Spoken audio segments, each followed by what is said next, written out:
Hello, my friends. I'm so excited to be here with Erin Alarcón. She is the ballet master. And we're going to be talking about for American Midwest Ballet, and we're going to be talking about The Wizard of Oz, one of my favorites. And like you mentioned before we started recording, I last talked to you in 2019. So a lot has happened between now and then. So The Wizard of Oz, talk to me We're about really, that. we're Yeah. really excited to bring it Yeah.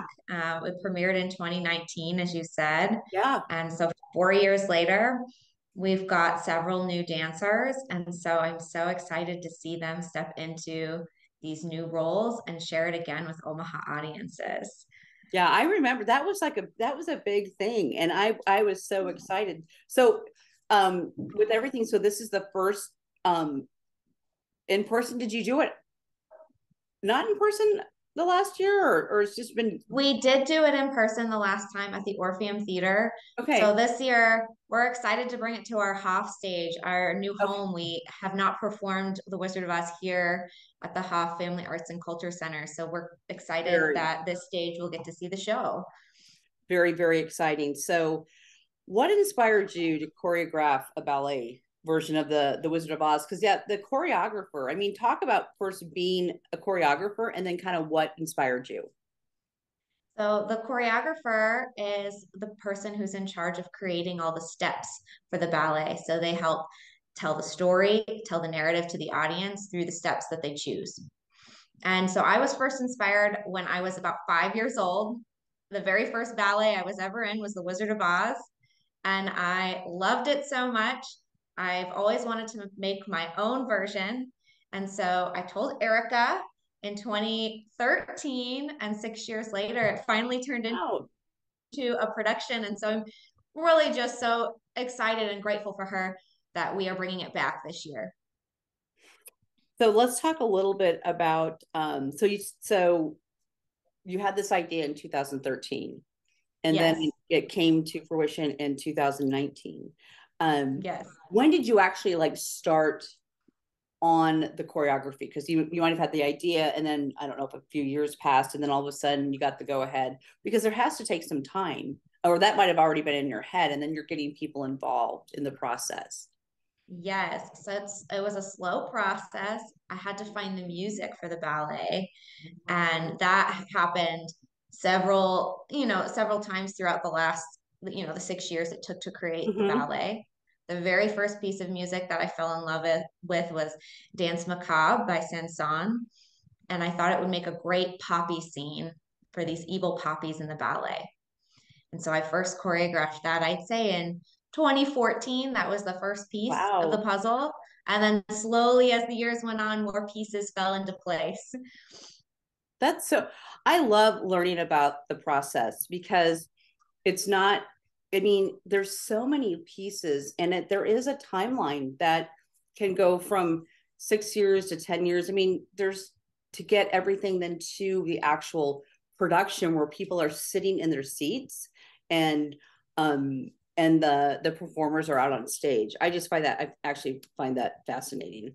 Um so again, so you talked a little about the music for that one scene. What were the other music? I mean, how did you tap into like that energy of music?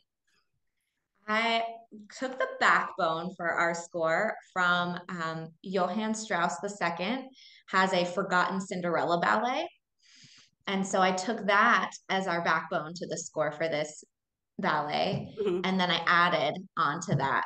And I wanted each character, the Scarecrow, the Tin Man, and the Lion, to have his own sound.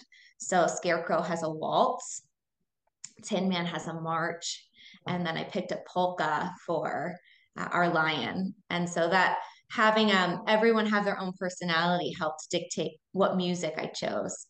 That was a fun process, also very long. Yeah, I guess again, yeah. Um, and then so I'm just kind of looking down our talking notes. How did you go about translating each character into dance? That's a whole nother thing. That's a whole other thing. Yes, that was one of the best parts. So our Tin Man actually does some tap dancing.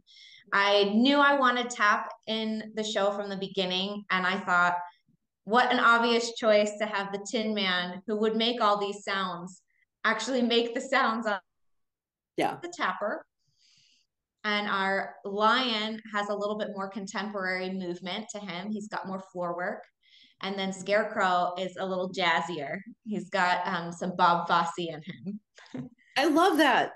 And I kind of, as you're talking to me, I'm going back to, I mean, watching like the original movie in my head, and you kind of can pull that energy, and you can see how those play into these characters in a completely different way.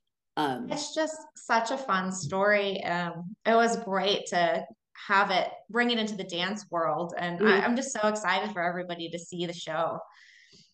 Well, let's talk a little bit about, before I want to actually get to the specifics of the dates and all that. Yeah. But what is your favorite scene? What's your favorite scene? Mm. I go back and forth. It's like choosing between my children. How could I do that? There's just so many. Poppy's has a special place in my heart because it was the first thing I ever choreographed. But I love, there's a trio with Tin Man, Dorothy, and the Scarecrow. They do a fun trio, and that's another favorite of mine. And then I was able to make the gifts that the wizard gives to each of Hmm. these characters into a ballet variation. Wow. And that's another favorite of mine. So we've got three beautiful dancers in the company that dance the gift of wisdom, the gift of courage, and the gift of heart. So those are, I'd say those are my top sections of the ballet. Oh my gosh, I love that. And then last question before we get into the specifics of dates, how do you hope the audience feels when they're watching this? You know, I had such joyous memories being in the show as a young child that I really hope the audience just sits back and let themselves immerse themselves into this beautiful, wonderful, joyful story and just get Yeah. lost in it. I just want them to really find joy in it, find something that they can connect to, and leave the show thinking of something that really stood out to them. Well, and it's such a classic. And I mean, I think so many age groups across the board can have some kind of memory of them seeing it, whether, it's me as watching it as a child, and maybe then, a couple other times. I mean, I get it spans the time Yes. of our I existence, remember really. I remember being a little girl and we'd always go to my grandma's house and she had the double VHS. I don't, most people might not know what that is, but we had a I double do. VHS. Yeah. And Yeah. I remember looking forward to going to her house every time we went and she'd let me watch The Wizard of Oz. And so I think everyone has that sort of connection in some way to the story Yeah. or the movie. Yeah, and one of the things I love about that, Erin, is that it's funny because when I was growing up, you actually had to wait. I mean, it was on, you were watching on TV, so it had Yes, Sunday night at 7 a.m. or I'm sorry, 7 p.m. That's when The Wizard of Oz was on. So it was an event. yeah, it was an event that you planned for, but I am so excited to see this. So let's talk specifically when is it, and how can people get tickets?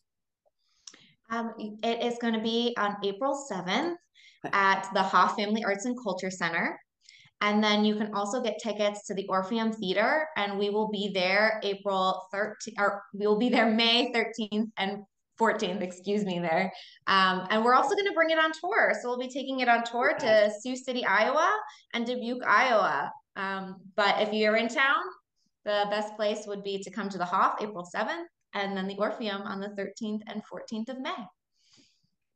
I'm just so, what a great conversation to really understand kind of the backstory, because I also just want to say to young women and men alike, but you have this vision and this dream that Yes. you put out there, and then you just did what you needed to do to move it forward, and it's not an overnight thing. I mean, yeah, I can see how this took a long time, but congratulations to you, Erin. Thank you. We're so excited to share this project with our Omaha audiences again. Yeah.